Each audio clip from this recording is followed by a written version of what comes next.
I would love you to help me allow more the energy to flow. Do you have a message for me? Your question is your answer.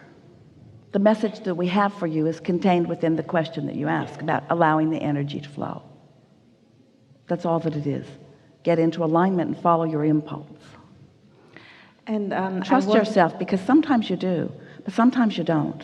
But sometimes you do, yes. But sometimes you don't. Yes. Sometimes you do. Sometimes you don't. And my desire is to connect to my non-physical. Often you are.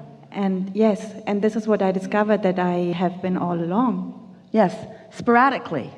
Alignment is not like a college degree where once you accomplish it, you get the certificate and it's yours forevermore. It either is or it isn't in the moment, and your emotions let you know how connected you are or how much you've pinched off. And so your emotions are the key to that, aren't they? Yes. My desire was to do this, what Esther is doing, and my big but was, why would anybody come to me if there's Esther? So there was my long time but. Well, we want you all to understand that. Why would anyone come here when you all have access to the same thing? And that is the singular desire of Abraham and Esther and Jerry, to demonstrate what alignment is and what streaming of consciousness is, because everyone can do it, no exceptions. You are all extensions of source energy, and so there's nothing happening here that is unique or special. It is for every one of you. Nice to know.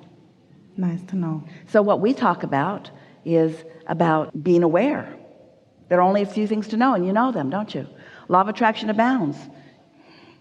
It's about all you need to know. And your emotions let you know what you're doing with your thought. And then life shows you what you're doing with your thought. We have a question for you. Do you feel happy sometimes? Yes. Do you feel happy often? Yes. Do you feel happy mostly? Yes. Is your happiness demonstrated through laughter? Yes. Sometimes.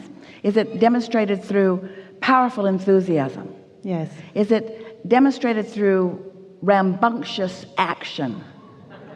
No, not so much. Not so much. Is it demonstrated through clarity? Absolutely. Yes. And the reason that we offered those words is because, did you feel? And so that feeling of clarity is alignment too. So don't misunderstand. Everyone demonstrates their alignment in different ways. You don't have to mimic each other.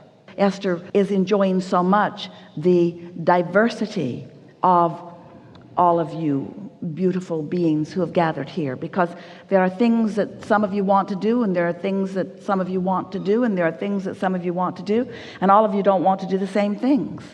And it's an environment where you can pick and choose, and the resort is large enough and the numbers are perfectly balanced enough that everyone, if you're wanting, can find your perfect environment for you to please yourself through connection in whatever way is most natural or wanted by you. This gathering represents the universe at large. There's enough diversity, while you are similar in your desire to know who you are, for you to understand that life is supposed to be fun, and you get to choose the way in which it be's fun to you right now, or be's pleasing to you right now. Yeah.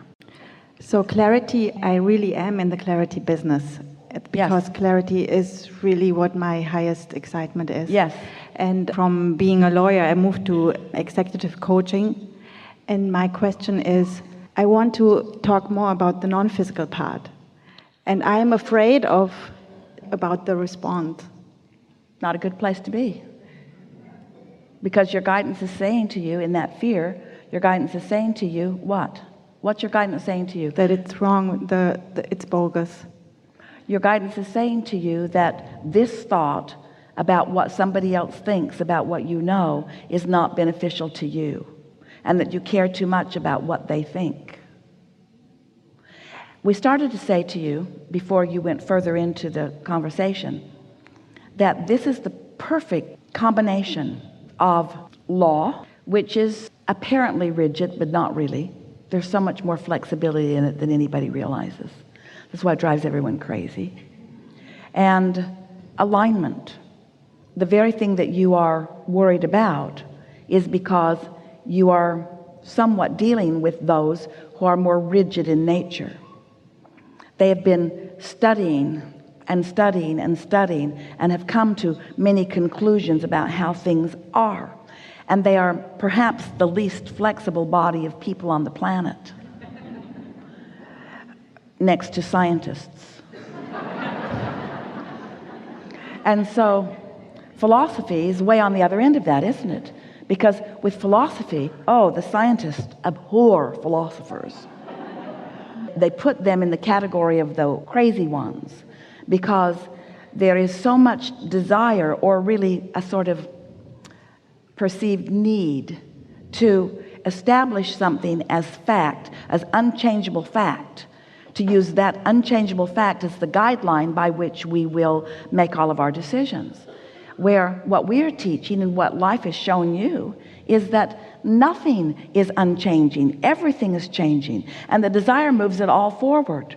And so if we were standing in your physical shoes and we were wanting to win over these more rigid, less flexible minds to understanding who they really are, getting them into that flow of receiving inspiration, we would start by acknowledging how laws have shifted and how they are continually changing. And while they change slowly because they need to bring so many people along with them in agreement about the change, still there is a distinct and notable, trackable evolution of those changes. And then once you sort of feel like you have them moving with you a little bit in that way, then we would say to them, and everything that has ever moved forward and everything that has ever been surprising, where there's a surprise outcome, comes because within the framework of what is, someone steps outside of the framework of what is and receives an inspiration to take it to a new place. And in this business of law, it must be to a new logical place. And now we want to tell you the best part of all about this. There is nothing more logical than this vibrational based universe. This is not something that is changing. Those of you who have been listening to us in the way that Esther has been translating it for us for all of these years have found not one inconsistency in anything that has ever been said in all of these 30-something years. And that's because the basis of it is stable, but the way it manifests is ever changing. And isn't the law a bit that way as well? So that's the way we would approach it. Appeal to their logic. And you will have the vocabulary and the inspiration to do that. And don't try to figure it out all at once. Wait for it in the moment. It is our promise to you that we were not up in Esther's beautiful suite dictating to her the details of this gathering. This has not been pre-decided or rehearsed. This is something that is inspired from the ever-moving combination of energy that are happening in this dynamic place right here and now, you see. And that's how life always is. So all that we're encouraging, and certainly they would understand it, don't you want the basketball player to be in the zone? And can't you tell when he is, and can't you tell when he isn't? And haven't you seen him stand and shoot a three-pointer after a three-pointer after a three-pointer after a three-pointer until you believe he cannot ever miss? And then don't you sometimes see him in a mode where no matter how much he tries, Esther will say, who put the lid on that basket? It's like nothing will go in. There's a curse on that basketball hoop. Nothing will go in. Nothing will go in. They're not tuned in, tapped in, turned on. They've let something get them out of sync. And so isn't it true with everyone? Isn't there an inspired surgeon? And isn't there an inspired preacher? And isn't there an inspired lawyer? Isn't there an inspired everyone? And isn't that word indicating what it really is, coming forth from within, from that broader awareness? So this is a wonderful environment in which you are working for these reasons. They are accustomed to focusing, and they know what focus brings. They like the feeling of clarity. They can feel when something's shifting. They can feel when something is turning. They can feel when a case is turning. They can feel when they get an idea, and they can feel the momentum of that idea. Even though this is a rigid group, because they are thinkers, they will understand your logic once you present it to them with the clarity that you often find. Yeah. But you would leave out the source part, the source energy part in the beginning. We would never leave it out. That's like leaving us out.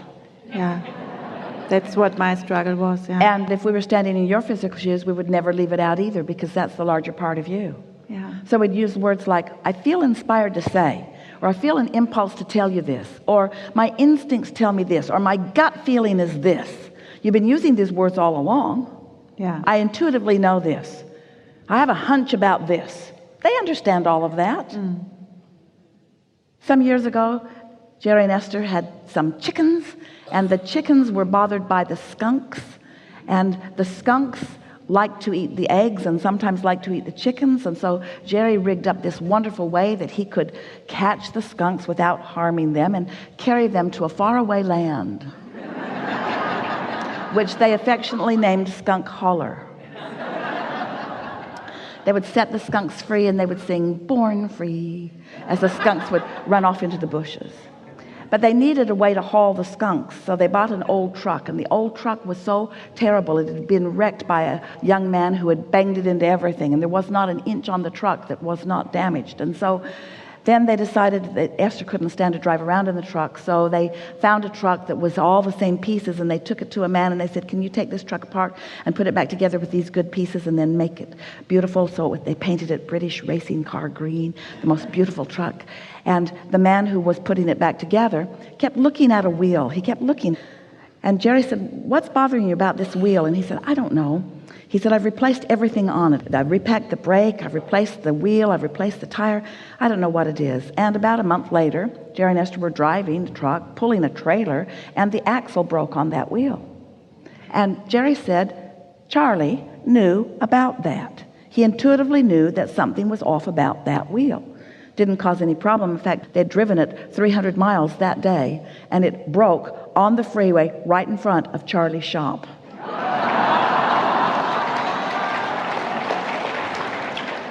Timing is everything, isn't it? But what we are getting at is everyone has these hunches. This is not something that's weird. And you can't know about hunches without knowing about source energy. And you can't know about the zone without knowing about source energy. And you can't know about intuition or inspiration without knowing about source energy. And everybody has vibration. Everybody has those experiences. Yeah. Enough? And the first step on my journey took me through the philosophy. And now I keep thinking about it again, about these philosophers, how much they already knew. Yes. And I was thinking to maybe introduce this as a bridge again. Follow your inspiration. And what you will discover is that you will find effective ways as you go. Don't try to figure it out all at once. That's what's giving you fear. Yeah. You're trying to figure out how and where and when and who. Just talk about why. Why? Because I want to teach something that is at the basis of everything that everyone needs to know. I want to teach something that is steady and that is duplicatable and teachable and demonstratable. How wonderful it is to have a philosophy that is backed up 100% by the laws of the universe. How easy it is to teach something that there's not a shred of evidence to the contrary of it anywhere. It's an easy job. Thank you. Really good. Yeah.